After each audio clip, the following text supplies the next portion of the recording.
So, Inspigoers, tadi sudah ngikutin perjalanan saya sampai di tempat ini, di Tuang Coffee. Saya mau review dulu deh, kita mau bahas apa yang sudah pernah kita bikin ya untuk HR on Duty sebelumnya. Kalau diinget-inget, episodenya cukup banyak, ada 12, mulai dari ngomongin gimana ngerasa bahagia di tempat kerja, sampai kita bicara juga soal kewajiban dan hak karyawan, dan dari sisi perusahaan juga. Banyak banget yang kita udah bahas, yang kita kupas, dan semuanya ada di lingkupnya HR. Jadi harapan saya, teman-teman juga sudah mengikuti semua nih, episodenya sudah lengkap, ada nih ya. Oke, baik, saya sudah bersama satu pemenang yang sudah ngedengerin nih podcast secara full ya, HR on Duty, dan hari ini hadir di sini bareng saya di Tuang Coffee, namanya Dinka. Hai Dinka. Hai Bulan Rani. Salam kenal ya, akhirnya ketemu. Terima kasih sudah mengikuti. Boleh nggak diceritain ke Inspigoers, kamu tuh nama lengkapnya siapa, pendidikan terakhirnya apa, sekarang lagi ngapain aktivitasnya? Oke, baik, terima kasih sebelumnya. Perkenalkan, nama saya Dinka Zikra. Saya merupakan lulusan S1 ya, fresh graduate, jurusan manajemen dengan mengambil konsentrasi di bidang manajemen sumber daya manusia. Nah, kalau untuk kegiatan saat ini kan sekarang looking for opportunity for HR. So, actually I'm beside to looking opportunity gitu. Oke. Lulusan dari? Universitas Yarsi. Oke. Jakarta dong ya? Jakarta Pusat. Jakarta. Oke. Terus pengalaman dengerin HR on Duty, apa sih yang dirasain saat setelah mendengarkan episodenya? 12-12 yang didengerin nih? Betul, ini semuanya, benar. Kalau untuk dari 12 podcast HR on Duty, pastinya yang concern bagi saya, yang menarik untuk episodenya itu terkait gaji, salary, lalu bonus juga, lalu juga terkait bagaimana sih cara kita menghadapi di lingkungan kerja nantinya. Dan pastinya itu sangat concern sekali untuk bagi saya sebagai seorang fresh graduate gitu ya. Bagaimana untuk bekerja di lingkungan dunia kerja yang profesional pastinya. Dan pastinya secara tidak langsung juga skill kita juga dituntut juga ya, terutama dari attitude juga pastinya. Dari lulus sampai dengan kemudian periode dengerin HR on Duty, sudah sempat pergi untuk interview gitu nggak sih? Sudah sempat mengikuti interview belum? Kalau untuk interview proses ya pastinya ada, ya, dan pastinya adalah banyak sekali interview proses pastinya. Sudah berjalan ya? Sudah berjalan banyak semuanya. Ada yang menarik nggak? Ada yang kepake nggak daripada saat dengerin HR on Duty gitu? Ada yang kemudian muncul jadi bagian dari pertanyaan yang dikasih sama ini nggak, sama usernya nggak? Kalau pastinya adalah dari interview proses ya, pastinya kan sebelum user kan pasti ada initial interview dulu, dan pastinya adalah pertanyaannya pastinya terkait ya mungkin sekedar general gitu ya. Ada yang spesifik juga terkait HR role-nya gitu ya. Ya pastinya kalau general yang saya ketahui gitu ya, pastinya terkait ini, apa kelebihan dan kekurangan kamu, bagaimana cara kamu menghadapi tugas pekerjaan, nah apa sih tantangan dan bagaimana solusinya. Dan pastinya adalah dari podcast ini saya juga belajar bagaimana cara manage interview dengan baik dan benar gitu ya pastinya. Dan pastinya adalah perlunya komunikasi gitu ya, intinya komunikasi antar dua arah gitu ya, karena kan interview itu kan bukan satu arah gitu ya pastinya. Oke, Dinka, kan kita bikin memilih satu orang pemenang untuk hadir di sini, untuk di Hot Coffee Time ini, untuk kamu punya kesempatan untuk langsung bertanya sama saya. Siap. Jadi kira-kira kamu punya pertanyaan apa sih buat aku? Kalau pertanyaan saya paling umum ya buat semua ya, karena saya juga mewakili para fresh graduate juga ya, dan umumnya. Biasanya kalau misalkan di proses di end-to-end rekrutmennya seperti apa sih pada umumnya, kan pasti disclaimer dulu ya, tiap perusahaan itu kan pasti SOP-nya beda-beda juga ya dalam proses end-to-end rekrutmen. Nah, kalau dari Bulan Rani sendiri di MIVX, di perusahaan ibu, end-to-end rekrutmen prosesnya seperti apa sih sebelumnya? Oke, aku rasa ini, aku nggak akan bicara hanya dengan untuk satu company ya, aku akan bicara secara keseluruhan gitu. Prosesnya untuk interview itu selalu dimulai dari pastinya nge-review CV-nya dulu dong gitu. Dari CV yang masuk, kita review, kita cari yang memang paling mendekati dengan requirement yang sudah kita tetapkan di sana. Dari itu, nanti kalau terpilih CV-nya, biasanya kita akan lakukan initial call. Pasti tadi juga sudah cerita, sudah mengalami ya, ada initial call. Initial call itu apaan sih? Gitu. Initial call itu fungsinya adalah untuk mencari tahu mengenai kandidat dengan kondisi yang sangat casual, se-casual mungkin, supaya bisa digali banyak informasi yang nantinya infonya ini dipakai untuk dikasih ke user interview kita. Jadi melihat apakah cocok dengan kebutuhannya, secara skillsnya apakah sesuai dengan requirement yang dibutuhkan gitu. Nah dari itu kalau ternyata lolos biasanya akan diarahkan ada dua macam, either ikut tes tertulis dulu atau user interview dulu. Tergantung iya. company-nya mau bagaimana. Oke. Tapi dua-duanya memang patokannya adalah bahwa ini jadi proses yang nggak boleh dilewati gitu, nggak boleh Iya. dihindari, itu harus Iya. dilakukan. Jadi ada yang kasih psikotes, ada yang kemudian tesnya related dengan pekerjaan yang akan dilakukan gitu, sampai nanti kalau sudah iya di sana ada final interview. Nah, final interview ini biasanya penentuan beneran cocok nggak nih, ngomongin gaji, ngomongin bonusnya, ngomongin benefitnya gitu. Itu ada di pembicaraan yang terakhir sebelum nantinya kalau ternyata lolos cocok akan dapat offering letter gitu. Mudah-mudahan menjawab pertanyaan Dinka nih. Oke, berarti interview finalnya itu interview user ya sebelumnya? Tidak selalu, kadang bahkan dibalikin lagi ke interviewnya sama HR lagi, karena di sana akan bicara mengenai gaji yang diharapkan, benefit yang diharapkan, terus secara jangka panjang karir mau ngapain sih, gitu. Kepengen ngapain di organisasi. Jadi pertanyaannya jauh lebih dalam daripada pertanyaan awal yang initial call, yang biasanya cuma beneran initial call tuh beneran by phone doang ya. Gitu. Kemudian interview dengan user, nah ini tindak lanjut nih. Gitu. Jadi interview tuh nggak bisa kayak berharap dapat kerjaan sekali interview selesai, enggak, karena kandidatnya banyak ya, pencari kerja juga banyak gitu, dan itu biasanya kita kan seleksi. Nah itu prosesnya di situ tuh saringan. Gitu.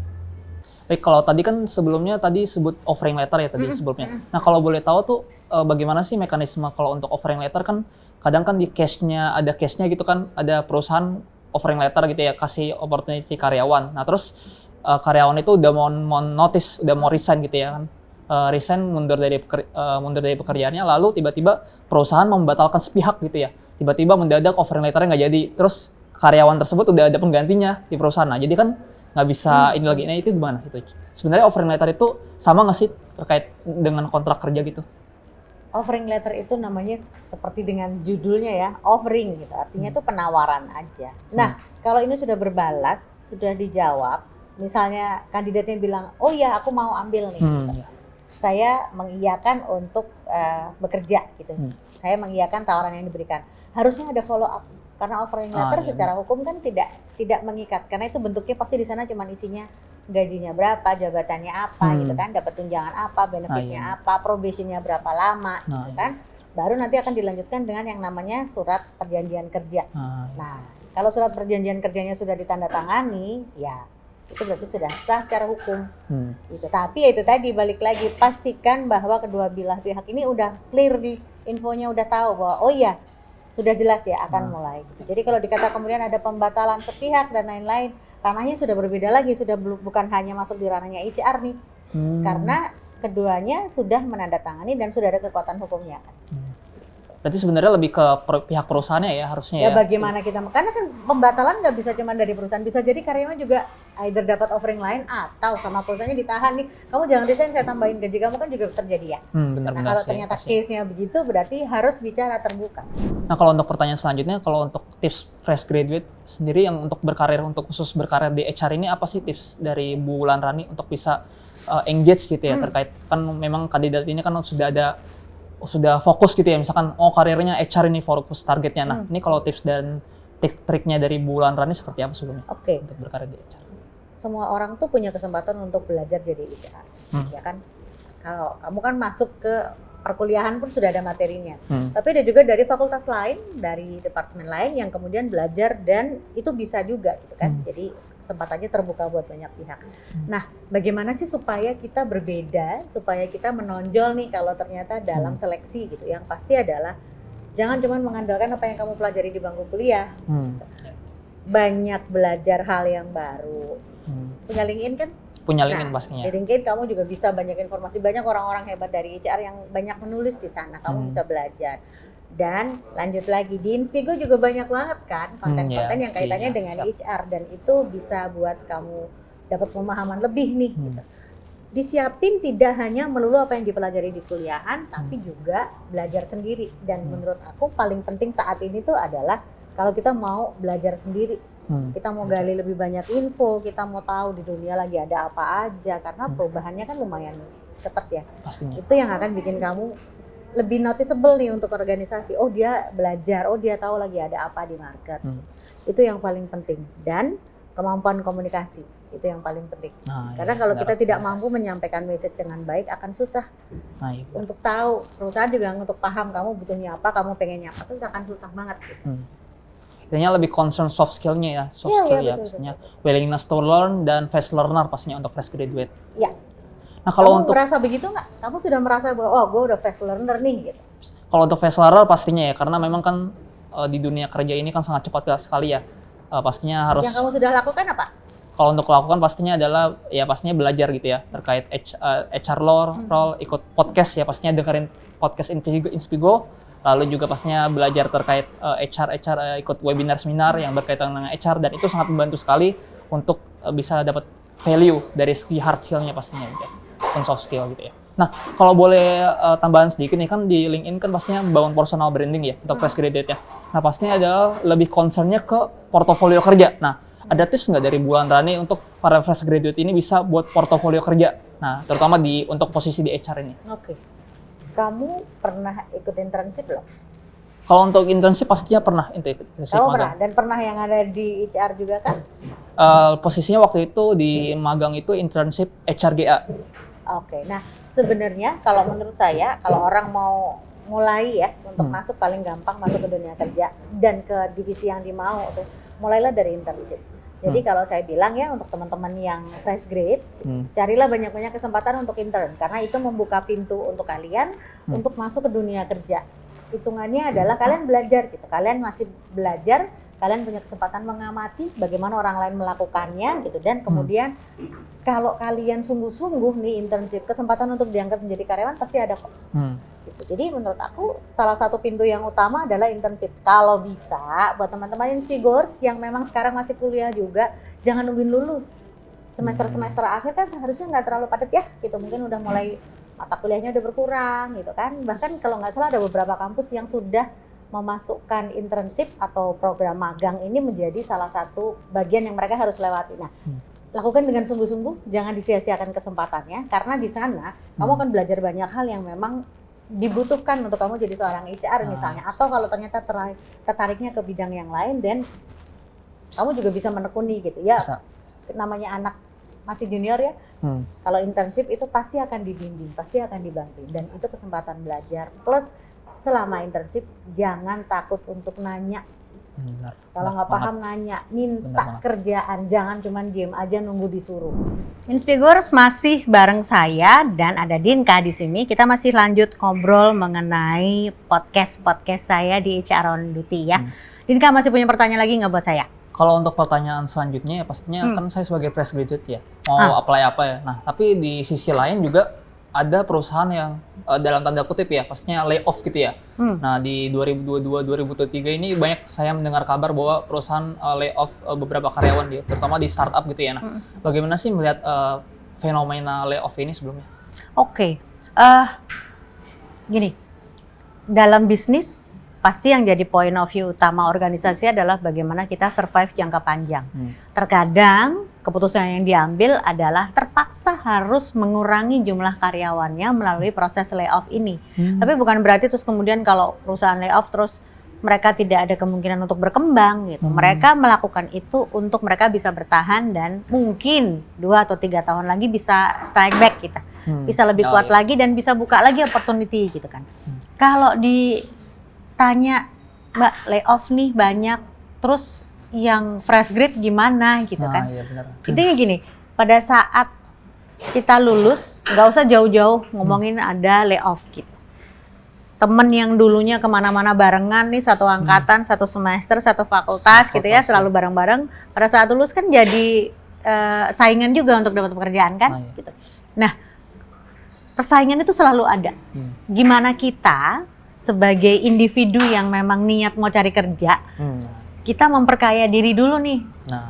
Skillsnya mungkin nggak cocok, gitu. Skillsnya mungkin kalau anak kuliahan, kalau saya selalu bilang, anak kuliahan itu masih lebih cenderung untuk berat di theoretical matters, ya kan. Prakteknya kan kurang, harus kecemplung dulu. Nah, gimana caranya? Salah satunya adalah untuk menjembatan itu adalah banyak belajar hal yang baru. Misalnya pengen masuk ke jurusan yang nggak cocok nih, ternyata minatnya begitu udah lulus minatnya beda dengan apa yang dipelajari di kuliah. Cara nutupnya dari mana? Belajar, mandiri belajar soft skills yang baru dan harus benar-benar sungguh-sungguh untuk belajar. Sekarang tuh banyak banget kok fasilitas yang ada ya, yang diberikan gitu, yang kita bisa ngeliat ada di mana-mana. Kesempatan untuk belajar hal yang baru. Salah satunya di Inspigo juga pasti ada gitu. Banyak hal yang kamu bisa pelajari di sana. Nggak cuma podcast, tapi seri kelas-kelas webinarnya kan juga banyak nih. Nah, ya webinar. Suka ikut nggak? Wah, suka dong pastinya ikut pelatihan-pelatihan juga lebih sering. Rajin ya. Rajin, maksudnya. Bener, mengisi waktu dengan hal yang positif. Ya, Jangan ya. cuma nongkrong di kafe. Kalau hari ini kan kita nongkrong di kafe, Nah, ya kan? iya. Kita nongkrong di kafe, minum kopi sambil kita ngobrol ya. Kita ngobrol untuk Ngobrol mudah-mudahan. produktif lah. Iya, mudah-mudahan Ngobrol Dinka akan dapat banyak hal Siap. yang bisa jadi bekalnya Dinka nih nanti di kemudian hari ya. Oke, Inspigors, kita masih lanjut dengan Dinka hari ini ya. Dinka, masih punya pertanyaan gak sih buat aku yang dari episode-episodenya HR on Duty yang kamu ngerasa kayak aku masih penasaran nih Mbak, aku perlu tahu gitu.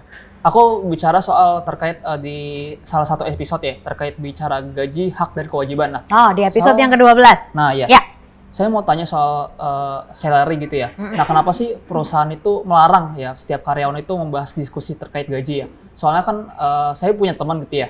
Dia curhat ke saya, jadinya dia gaji dia sebagai manajemen trainee ya. Tapi beda gitu ya. Jadi dia tanya ke temannya gajinya sekian-sekian. Nah, setelah dianalisa, lah kok saya gajinya segini? Nah, kadang kan ada kecenderungan kecemburuan. Nah, ini kalau boleh tahu kenapa ya? Gitu ya. Aku tuh udah terjawab sendiri kenapa sih nggak boleh ngomongin gaji. Nah, Karena salah satunya adalah itu. Perusahaan itu punya kebijakan masing-masing, punya kemampuannya masing-masing, dan mereka punya standar gaji masing-masing. Kalau membanding-bandingkan, namanya manusia pasti akan ada secara tidak langsung pelan-pelan akan ngerasa kok dia dapatnya lebih dari aku gitu. Perasaan iri tuh jadi malah terbentuk. Nah, kita menghindari itulah gitu. Karena mungkin kita melihatnya oh dia gajinya lebih gede daripada aku, tapi kan kita tidak tahu yang dia pelajari serumit apa. Nah, itu Lebih rumit dari kita kah? Gitu. Kalau ternyata oh di sana lebih banyak nih. Rangkaian harus dipelajari sebagai manajemen trainee itu lebih panjang dan memang itu worth it untuk apa yang dia terima. Balik lagi bahwa banyak hal yang nggak bisa kita anggap semuanya sama. Ya.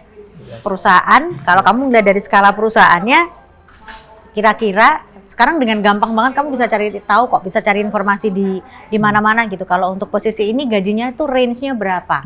Dan jangan kemudian terus berkaca pada satu hal aja, saklek ngelihatnya pokoknya saya maunya sekian gitu. Kamu harus ngeliat industrinya, ngeliat bisnisnya, dan itu yang membuat kita jadi memahami kita mau ngapain dalam hidup. Karir kita tuh mau kayak apa sih gitu. Jangan sampai kemudian karena ngeliat teman aku gajinya MT tapi dia lebih gede, aku nggak mau ngambil. Kesempatan nggak akan datang 2 kali. Satu. Yang kedua, dilewati dulu prosesnya. Bisa jadi memang apa yang kamu lalui dengan teman kamu lalui itu berbeda.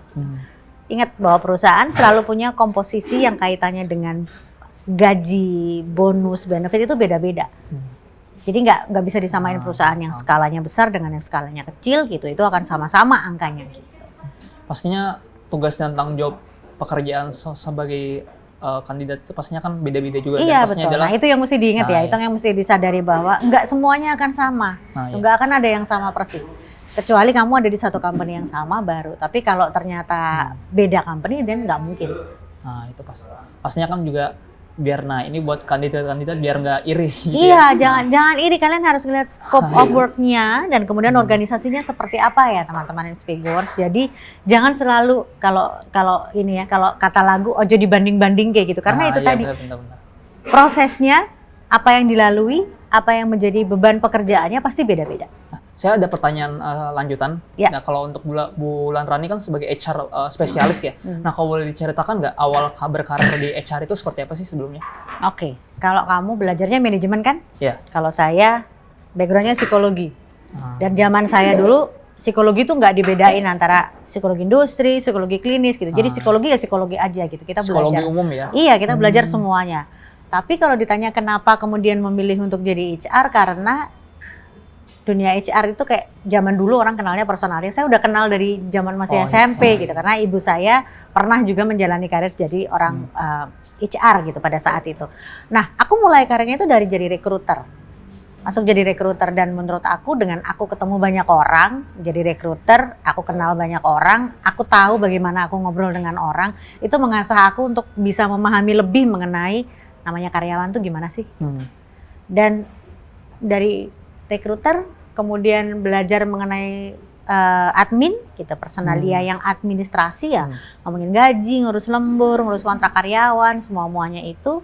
Kemudian jadi belajar lainnya gitu, belajar soal training, belajar soal industrial relation, yang ilmunya beda lagi ya gitu. Kalau apalagi bukan orang hukum pasti susah ya untuk belajarnya, tapi itu bisa dipelajari. Itu sampai yang sekarang yang lagi jadi fokus aku banget adalah gimana sih kita ngajakin semua orang untuk berkembang. Makanya aku selalu bilang, dari tadi kan kita ngomongin belajar. Karena buat aku kalau kamu punya semangat untuk belajar sendiri, kamu bakalan kelihatan lebih dapat nih daripada orang lain, tuh opportunity akan lebih banyak datang ke kamu. Gitu. Jadi jangan berhenti belajar, masih panjang perjalanannya ya kan. Mudah-mudahan segera nyangkut ke pekerjaan yang diinginkan ya. Amin. Nah, kalau boleh tanya lagi selanjutnya, kan banyak yang switch karir ya. Nah, pasti beda jurusan ya. Itu tipsnya itu seperti apa ya untuk yang beda karir, switch karir? Misalkan pengalaman kerjanya dulu tidak linear, misalkan di accounting, nah dia pindah ke HR, nah gitu. Ngambil sertifikasi.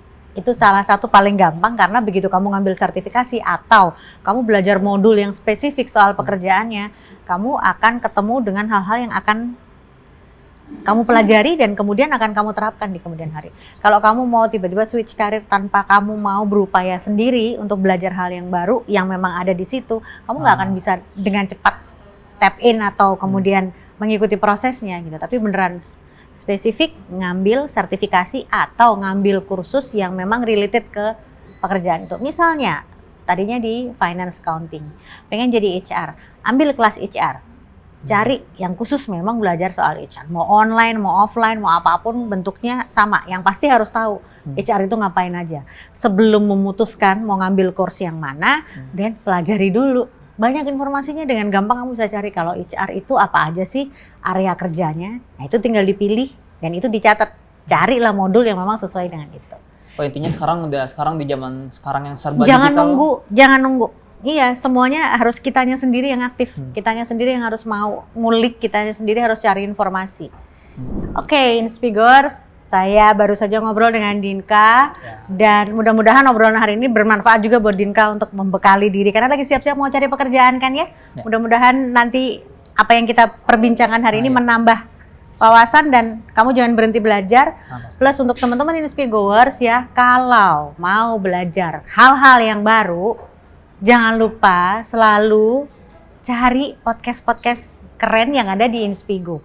Dan di sana kamu bisa belajar banyak hal loh, nggak cuma melulu soal HR. Kalau HR tentu saja harus dengerin podcast saya, HR on Duty. Di luar itu banyak banget podcast yang lain yang bisa nambahin skill kalian. Ya, oh ya, kalau yang pada suka kerja di cafe, WFC ya, work from cafe. Saya ada di Tuang Coffee. Tuang Kopi ini tempatnya seru banget dan makanannya enak. Jadi silahkan mampir, silahkan datang. Kalau nggak salah ada 2 tempat nih. Saya lagi ada yang di, apa ini namanya jalannya? Di Barito. Ya, ini Tuang Kopi yang ada di Barito. Silahkan mampir, silahkan nongkrong di sini dan tetap bisa fokus kok, tenang aja. Tetap bisa fokus untuk bekerjanya ya. Oke, itu dari saya. Terima kasih. Sampai ketemu lagi. Lanjut ngobrol. Oke, baik. Seru ya? Udah. Jadi kamu ada interview lagi kapan? Interview minggu depan. Udah ada. Udah ada jadwal. Itu salah satu perusahaan di daerah Cikarang. Jauh. Cikarang.